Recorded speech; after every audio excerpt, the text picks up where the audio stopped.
यानंतर बातमी आहे नवी दिल्लीतून। दिल्लीमध्ये भाजपच्या कोर कमिटीची बैठक पार पडणार आहे। देवेंद्र फडणवीस, चंद्रशेखर बावनकुळे या बैठकीसाठी दिल्लीला रवाना झाल्याची माहिती मिळते। अमित शाह आणि जेपी नड्डा यांच्यासोबत ही बैठक आता होणार आहे। अधिकचे अपडेट जाणून घेऊ, सोमेश कोलगे आपल्या सोबत आहे। सोमेश, अमित शाह, जेपी नड्डा हे भाजप मुख्यालयात दाखल झाल्याचं समजतंय का? अधिकचे अपडेट बैठकीबद्दल। दीपक, आपल्याला जी माहिती मिळते त्यानुसार एनडीएच्या जागा वाटपाची ही जवळपास शेवटची बैठक असेल। यानंतर एनडीएच्या जागा वाटपावरती निर्णय हे पूर्णपणे झालेले असतील आणि भाजप जितक्या जागा लढणार आहे त्याबाबतचे निर्णय सुद्धा आजच्या आज या बैठकीमध्ये होतील अशी माहिती आपल्याला मिळते।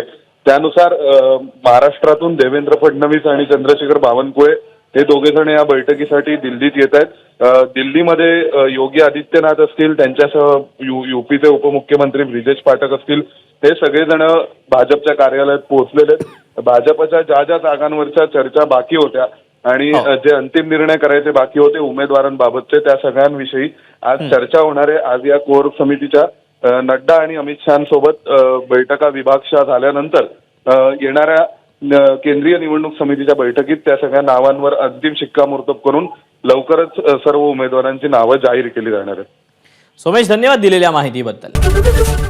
एबीपी माझा, उघडा डोळे बघा नीट।